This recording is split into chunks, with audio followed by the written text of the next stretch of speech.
बिस्मिल्लाहिर्रहमानिर्रहीम। एक बार फिर से एस्पायर के प्लेटफॉर्म पे खुशामदीद।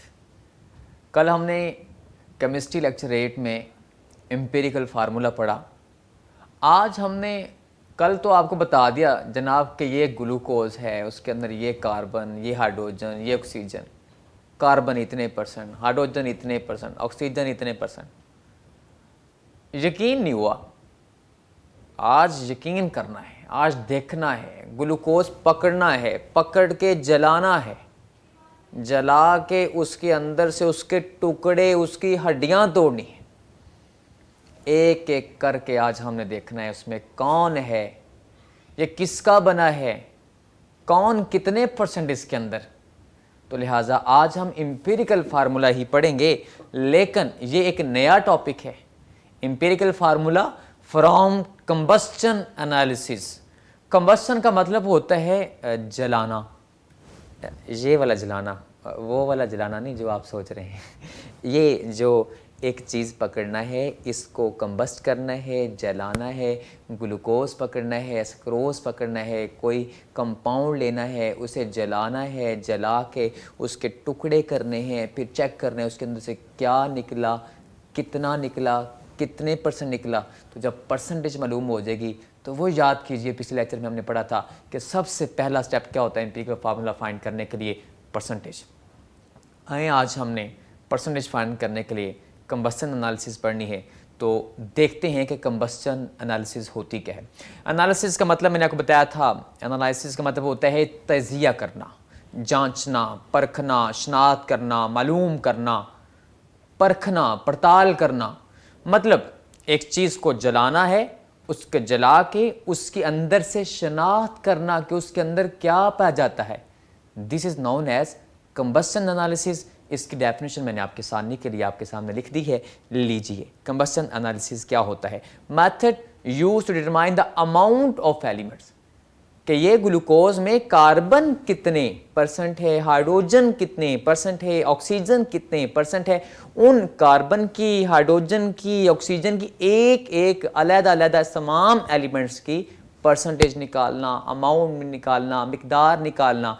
This is known as combustion analysis. तो लिहाजा containing the carbon, hydrogen, oxygen इसलिए लिख दिया है कि हम जिन कंपाउंड्स को जलाते हैं उन्हें ऑर्गेनिक कंपाउंड्स का नाम दिया जाता है।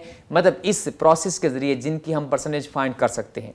और ऑर्गेनिक कंपाउंड्स के अंदर मेजर लाजमी कौन होता है भला? कार्बन। हाँ, साथ हाइड्रोजन और ऑक्सीजन भी हो सकते हैं। तो ऐसे कंपाउंड जिनमें कार्बन, हाइड्रोजन, ऑक्सीजन हो, उनको लेके जला के उसके अंदर से एलिमेंट्स की % अमाउंट फाइंड करना is known as combustion analysis. लीजिए, ये डेफिनेशन हो गई। इसमें दो चीज़ें बनेगी। जो 3 चीज़ों पे बना कंपाउंड है, carbon, hydrogen, oxygen. Carbon carbon dioxide में कन्वर्ट होगी, आगे जाके प्रोसीजर के अंदर लिखूंगा। हाइड्रोजन वाटर में, और ऑक्सीजन दोनों में साझी है, मुश्तरक है, कॉमन है। कार्बन डाइऑक्साइड, ऑक्साइड, इसमें भी कौन? ऑक्सीजन। H2O वाटर, हाइड्रोजन के साथ कौन? ऑक्सीजन। तो लिहाजा 2 मेन प्रोडक्ट्स बनती हैं। एक ये कौन है भला? अच्छा, इसका नाम लिखा नहीं है, लेकिन जरा गौर कीजिए, दरमियान में जो ब्लैक कलर में है ये कौन है भला? कार्बन। साइड पे रेड कलर में जो 2 लगे हुए हैं ये कौन है भला? ऑक्सीजन।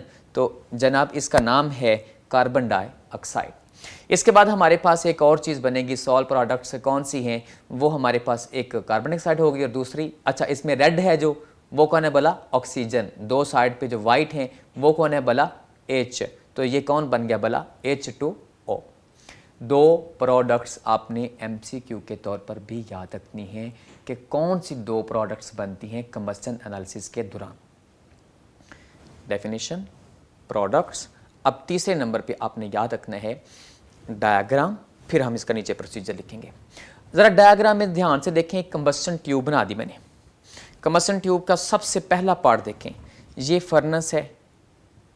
फर्नेस बोलते हैं भट्टी को, भट्टी वो नहीं जो लिखा होता है नाम के साथ, ये कास्ट वाला नहीं, भट्टी मीन जिसके अंदर जलाते हैं।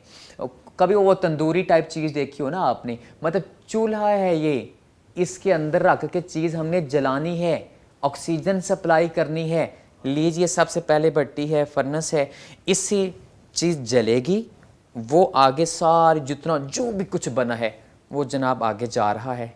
सामने हमने एक ऐसी शय रख दी है, वो कहती है ख़बरदार कार्बन डाइऑक्साइड वाटर आगे जाने की कोशिश मत करना। एक चीज़ यहाँ पड़ी हुई है MgCl4 ट्वाइस मैग्नीशियम क्लोराइड, वो कहेगा जनाब आ जाओ, जज़ब कर लेगा। जैसे ही वो जज़ब करेगा वाटर को, कार्बन डाइऑक्साइड आगे चले जाएगी। वहाँ पे पोटाशियम हाइड्रोक्साइड पड़ा हुआ है, वो उसको जज़ब कर लेगा। ये अभी हम सारा प्रोसीजर पढ़ते हैं, लेकिन ये आपने डायग्राम याद रखनी है कि हमारे पास सबसे पहले भट्टी है, वहाँ पे चीज़ रख के जलानी है, जला के उसे आगे भेजना है। आगे भेजेंगे तो आगे एक शय पड़ी हुई है, वो पानी को जज़ब कर लेगी, फिर हम चेक करेंगे कि कितना पानी आया है, फिर आगे जाके हमारे पास आ जाएगी कार्बन डाइऑक्साइड। वो एक शय हमने रखी हुई है वहाँ पर, पता है कैसे शय रखी हुई है? कभी आपने अच्छे लेदर के जूते ख़रीदे हों तो वो उसके अंदर एक छोटी सा पैकेट पड़ा होता है, वो नमी को जज़ब करने के लिए, बोरी टाइप छोटा सा। कभी अक्सर मेडिसिन्स देखी हो आपने, मेडिसिन्स के अंदर भी ना एक कैल्शियम की जो टिकिया होती हैं उसके अंदर भी छोटी सी ऐसे एक पैकेट पड़ा होता है, वो बोरी टाइप, वो उसके अंदर एक ऐसी चीज़ होती है जो नमी को जज़ब कर लेती है। जैकेट खरीदें लेदर की, मैग्नीशियम परक्लोरेट हम इसके अंदर रखते हैं। उस प्रोसीजर दिखाने से पहले मैं एक दफ़ा डायग्राम एक नए तरीके की दिखाना चाहता हूँ ताकि थोड़ा और वाज़ेह हो जाए चीज़। लेकिन सबसे पहले भट्टी नज़र आई, बाहर से उसे ब्लॉक बना दिया, अंदर भट्टी है, उसके अंदर वो शहद जलाने के लिए सैंपल रखा हुआ है। ये देखें सैंपल रखा हुआ है ये वाला। अच्छा आगे देखें ज़रा, ये हमारे पास इसके सारी चीज़ें जा रही हैं, कार्बन डाइऑक्साइड, वाटर, ऑक्सीजन, ये सारे आगे जा रहे हैं। तो ये हमारे पास ये पानी को जज़ब करने के लिए मैग्नीशियम परक्लोरेट पड़ा हुआ है, और ये देखें कार्बन डाइऑक्साइड को जज़ब करने के लिए यहाँ पे सोडियम हाइड्रोक्साइड या पोटाशियम हाइड्रोक्साइड पड़ा हुआ है, और बाकी जो कुछ गैसेस वगैरह बचेंगी उसे हम आगे भेज देंगे। लीजिए प्रोसीजर पढ़ते हैं। सबसे पहले आपने क्या करना है, अभी अभी बताया, जो चीज़ कंबस्ट करनी है, जलानी है, उससे पहले उसका वजन कर लें, उसे पहले वेट कर लें। A weight sample of organic compound. Organic compound mean उसके अंदर कार्बन, हाइड्रोजन, ऑक्सीजन होते हैं। ग्लूकोज ले लीजिए, सक्रोज ले लीजिए, एथेनॉल ले लीजिए। इसे हमने जलाना है, कंबसन ट्यूब के अंदर, फर्नेस के अंदर रखना है। उसके बाद हमने कैसे जलाना है भला, उसे वेट किया, रख दिया। ये देखिए मेन अल्फाज को मैंने येलो कलर दे दिया, वेट सैंपल कंबसन ट्यूब के अंदर रख दिया। एक बात। दूसरी बात, ऑक्सीजन सप्लाई की। ऑक्सीजन सप्लाई करके क्या करेंगे, उसे जलाएंगे। तीसरी बात, आपने इसके साथ ही बता देना कि जनाब, अच्छा वो प्रोसीजर के 2 पॉइंट्स हो गए, इसका आगे दूसरे पॉइंट का हिस्सा है कि जब वो चीज़ जल गई तो कार्बन कन्वर्ट हो गई किस में, कार्बन डाइऑक्साइड में, और हाइड्रोजन कन्वर्ट हो गई किस में, वाटर के वेपर्स में। Carbon, carbon dioxide, hydrogen H2H hydrogen convert हो गई H2O वाटर के अंदर। ये आपने सोल प्रोडक्ट्स में भी पीछे पड़ा है। उसके बाद आपने क्या काम करना है, ये जो दोनों गैसेस बनी हैं, वाटर के वेपर्स और कार्बन डाइऑक्साइड, इन्हें हमने आगे जाने देना है। ये ट्यूब के अंदर आगे जा रहे हैं और इन्हें हमने गुजारना है कहाँ से, एब्जॉर्बेंट ट्यूब्स के। एब्जॉर्बेंट, एब्जॉर्ब करने वाली, जज़ब करने, वहाँ हमने रखे हुए हैं। कौन रखे हुए हैं, MgCl4 मैग्नीशियम परक्लोराइड रखा हुआ है। उसका क्या काम है, वो फौरी पानी को जज़ब कर लेगा। MCQ पूछा जाता है अक्सर इसमें से लाजमी ये MCQ पूछा जाता है कि जनाब पानी को जज़ब करने के लिए कौन था, कार्बन डाइऑक्साइड को जज़ब करने के लिए कौन था। तो आपस में मिक्स अप नहीं कर देना। मैग्नीशियम परक्लोरेट पानी को जज़ब करेगा, वाटर के वेपर्स को जज़ब करेगा, और उसके बाद हमारे पास पोटाशियम हाइड्रोक्साइड 50% होता है, प्योर नहीं रखना, और ये कार्बन डाइऑक्साइड को जज़ब कर लेगा। और उसके बाद हमारे पास क्या होगा, अच्छा चेक कीजिए, मैंने स्पंज फोम कभी देखी हो आपने ना, स्पंज फोम, वो मैं ऐसे समझे वही रख दी, वो मैग्नीशियम परक्लोरेट है समझे, फर्ज कर लें फोम टाइप। आप कॉटन ले लें रुई टाइप, ये मैग्नीशियम परक्लोरेट पड़ा है, ये पानी के वेपर्स को जज़ब करेगा। मैंने वो मैग्नीशियम परक्लोरेट मतलब वो रुई टाइप जो स्पंज फोम है, फर्ज कीजिए वो 5 ग्राम का है, मैंने रखा, पानी जज़ब करने के बाद वो 15 ग्राम का हो गया, मतलब 10 ग्राम उसने किसको अंदर जज़ब किया होगा भला? पानी के वेपर्स को। मतलब मैस का डिफरेंस बता देगा जनाब, इसमें पानी इतने ग्राम है, मैस का डिफरेंट बताएगा उस पोटाशियम हाइड्रोक्साइड का कि जनाब इसके अंदर इतनी कार्बन डाइऑक्साइड जज़ब हो गई है। कि मैंने पोटाशियम हाइड्रोक्साइड वहां रखा था 20 ग्राम, बाद में जब उसका वजन किया रिएक्शन होने के बाद तो वो हो गया 25 ग्राम, मतलब 5 ग्राम उसके अंदर कौन उसने जज़ब कर लिया है भला? उसने कार्बन डाइऑक्साइड जज़ब कर ली है। अच्छा देखिए, ये मैथ्स का डिफरेंस हमें बता देगा क्या कि वो जलने वाली शय से इतनी कार्बन डाइऑक्साइड निकली है, इतना वाटर निकला है। कार्बन डाइऑक्साइड के अंदर हमारी कौन सी चीज़ गई थी भला? कौन कन्वर्ट हुआ था कार्बन डाइऑक्साइड में? कार्बन। वाटर में कौन हुआ था? हाइड्रोजन। तो उस कार्बन डाइऑक्साइड कितनी बनी है उसके अंदर से हम चेक करेंगे कार्बन कितनी है, उस वाटर के अंदर हम हाइड्रोजन चेक करेंगे कितनी है, कितना पानी बना है उसके अंदर हाइड्रोजन कितनी है। ये हम चेक करने के बाद बता देंगे कि जनाब इतनी कार्बन, इतनी हाइड्रोजन है और बाकी बचे 100 में से इतनी ऑक्सीजन है। अभी निकालते हैं, अभी ड्राइव करेंगे। ये सारा प्रोसीजर पढ़ा हमने जनाब, चलाएं, कार्बन डाइऑक्साइड बनी, वाटर बना, उनको जज़ब कराया गया, अब्जॉर्बेंट ट्यूब से गुजारा गया, उनको जज़ब करने के बाद हमने मैस का डिफरेंस निकाला कि जो अब्जॉर्बेंट है कितना फ़र्क आया उसके अंदर, कितना मैस में फ़र्क आया। उनके मैसेज से हम क्या करेंगे? कार्बन का और हाइड्रोजन का, ऑक्सीजन का मैस निकाल लेंगे, उनकी परसेंटेज निकाल लेंगे। आए निकालते हैं। लीजिए, हमारे पास कार्बन की परसेंटेज कैसे निकालनी है जनाब? जो कार्बन डाइऑक्साइड बनी है, मैंने कंपाउंड डाला इतना, इतने ग्राम, 25 ग्राम, उसमें से ये 10 ग्राम बनी कार्बन डाइऑक्साइड। अब ये मेरे पास पहला स्टेप हो गया कि कितने कंपाउंड से कितनी कार्बन डाइऑक्साइड निकली। आप मुझे ये बता दें कि कितना कंपाउंड जलाया, उसको वेट करके डाला था, उसमें से कितने ग्राम निकली है कार्बन डाइऑक्साइड। तो फिर मैं आपको बता दूंगा कि जनाब इस कार्बन डाइऑक्साइड के अंदर कार्बन कितनी है, वो आपको वैसे ही पता है। वो कैसे पता है कि टोटल, अच्छा जो हासिल करदा होते हैं, ऑब्टेन्ड मार्क्स होते हैं, वो हमेशा आप ऊपर लिखते हैं ना, तो ज्यादा जिसको हासिल करना है उसे हमेशा ऊपर लिखना है, टोटल शेयर हमेशा नीचे लिखनी है। नीचे कंपाउंड का मैस, ऊपर किसका? कार्बन डाइऑक्साइड का। पूरे कंपाउंड में इतनी कार्बन डाइऑक्साइड है और फिर इसे मल्टीप्लाई किए कर से कि जनाब इतनी कार्बन डाइऑक्साइड में इतनी कार्बन है। फिर देखें, पूरे इतने कंपाउंड के अंदर इतनी कार्बन डाइऑक्साइड है और ये इसके अंदर इतनी कार्बन डाइऑक्साइड के अंदर इतनी कार्बन है। पूरे कंपाउंड से कार्बन डाइऑक्साइड कितनी निकली और उसे मल्टीप्लाई कर दीजिए किससे? कि उस कार्बन डाइऑक्साइड के अंदर कार्बन कितनी होती है। कार्बन डाइऑक्साइड का मास कितना होता है? कार्बन का 12, 12, ऑक्सीजन का 16, 16, लेकिन कार्बन डाइऑक्साइड है O2 है, तो 16 को 2 से मल्टीप्लाई कीजिए, कितना हुआ? 32, 32 हुआ, 12 और 32 कितना हुआ? 44, 44। मतलब ये कार्बन का मैस होता है मेरे बेटे 12, ऑक्सीजन का होता है 16, 16 को 2 से मल्टीप्लाई किया, कितना हुआ? 32। तो ये हमारे पास नीचे मैंने इसलिए 44 लिखा हुआ है।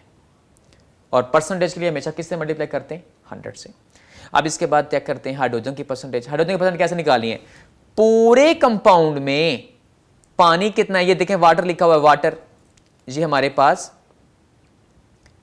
ये वाटर लिखा हुआ है। पूरे इतने सारे कंपाउंड के अंदर इतना वाटर है, पूरे कंपाउंड में से पानी कितना निकला।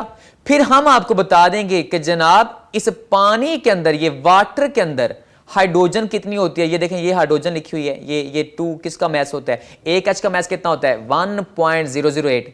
तो H2O, एक पानी के अंदर कितनी हाइड्रोजन होती हैं? 2। पानी का मैस कितना होता है? 18। तो ये देखें 18 के अंदर 2 मैस होता है, किसका? हाइड्रोजन का। ऊपर देखें 44 अगर मैस हो कार्बन डाइऑक्साइड का, उसमें 12 होता है किसका? कार्बन का। अगर 18 मैस हो वाटर का तो उसमें हाइड्रोजन का मैस कितना होता है 2। तो लिहाजा आप बता दीजिए, क्या बता दीजिए कि हमारे पास अगर कंपाउंड कितना है, उस कंपाउंड से ये कंपाउंड कितना है, इस कंपाउंड में वाटर कितना निकला, और उस पे हम बताएंगे कि वाटर में से हाइड्रोजन कितनी होती है और मल्टीप्लाई कर दीजिए किससे 100 से। अच्छा उसमें ऑक्सीजन क्योंकि हमने सप्लाई भी की थी, ऑक्सीजन बनी भी थी, इसलिए हम उसको डायरेक्ट फार्मूला से फाइंड नहीं कर सकते। क्यों? क्योंकि कार्बन कन्वर्ट हुई किस में, कार्बन डाइऑक्साइड में, हाइड्रोजन किस में, वाटर में। ऑक्सीजन एक तो हमने बाहर से भी सप्लाई की, नंबर 1। नंबर 2 हमने एक और भी काम किया कि वो हाइड्रोजन कन्वर्ट हुई जब वाटर में, कार्बन कन्वर्ट हुई जब कार्बन साइड में, तो ऑक्सीजन तो दोनों के अंदर है, इसलिए डायरेक्ट मेथड नहीं लगाना। ऑक्सीजन के लिए क्या करना है जनाब, 40% निकली कार्बन, 40% निकली हाइड्रोजन, तो समझ आ गई ना ऑटोमेटिकली कि 40-40 80 हो गया, 80 हो गया, तो बाकी 20% कौन होगा, ऑक्सीजन। अंडरस्टूड है कि आप 100 में से कार्बन की परसेंटेज को, हाइड्रोजन की परसेंटेज को माइनस कर दीजिए, निकाल दीजिए, बाकी किसकी बचेगी, ऑक्सीजन की।